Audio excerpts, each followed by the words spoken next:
My name is Piriye Isokrari. I'm the Executive Vice President and Head of Operations of 960 Music. Piriye, what is 960 Music? 960 Music is the premier major label in the Nigerian music market.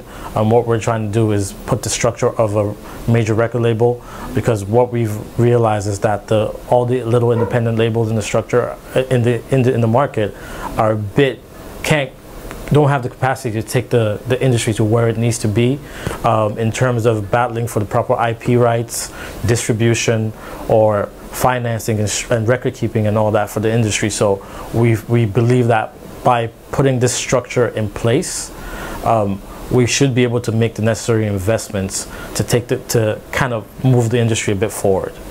You brought together so far 3 record labels. Describe those record labels, the artists. Yeah, the record labels that we've so far brought together under the 960 umbrella are Hypertech Records, which is the home of Two-Face Idibia. Two-Face Idibia is the biggest artist from this region.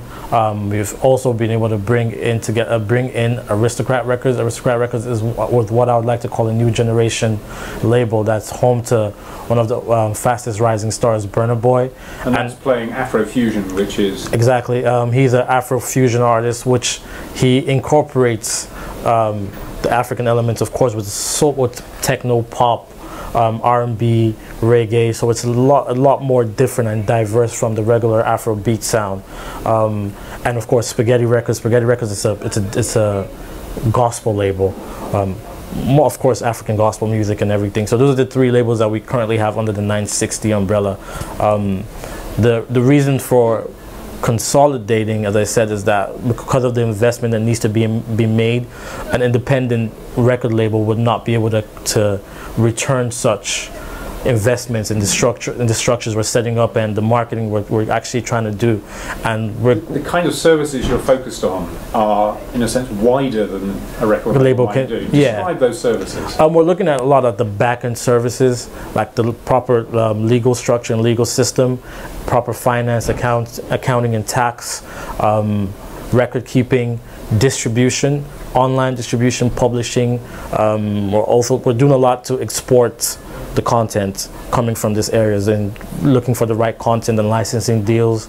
So the capacity, as I said, the capacity of these little independent labels to, let's say, take a trip to Japan to look for a publishing deal is not currently there. But what we're trying to put in place, we can organize a little meeting with, let's say, attend the Mid-Am music conference, South by Southwest. We have to put in the resources to send a team out there to say, okay, look, we have the African content and we want to actually share it or sell it out here. And you're part of the Verad Capital stable in terms of investment? Yes, we are a portfolio company of Verad Capital. And also within Verad, there is a digital platform called Spinlet. Yes. Yeah. So you have access to. Of course, yeah, because we're doing a lot with digital distribution. Spinlet is one of the major partners, the major players in digital distribution in the African continent. But we're not just working with Spinlet. We're also working with the regular iTunes, Amazons, Spotify, and everything. But Spinlet is one of our biggest platforms. We're kind of like sister companies almost. And so, when's the record label going to launch? We're looking at a proper formal launch in April of 2014. Right now we're still, we're still developing the framework and structure and bringing on more labels. We're looking to acquire at least 5 labels to start with and kind of use that as a launching pad, I guess, for bigger and better things. Broad order of magnitude, what's the sort of turnover you're looking for in order to be this aggregated record beast? Well, I think we're a couple of $100 million a year. Yeah. With what we're looking at. I think in the next, our goal is to build a turnover of about close to $100 million a year in 3 years. Yeah. That's what we're looking at.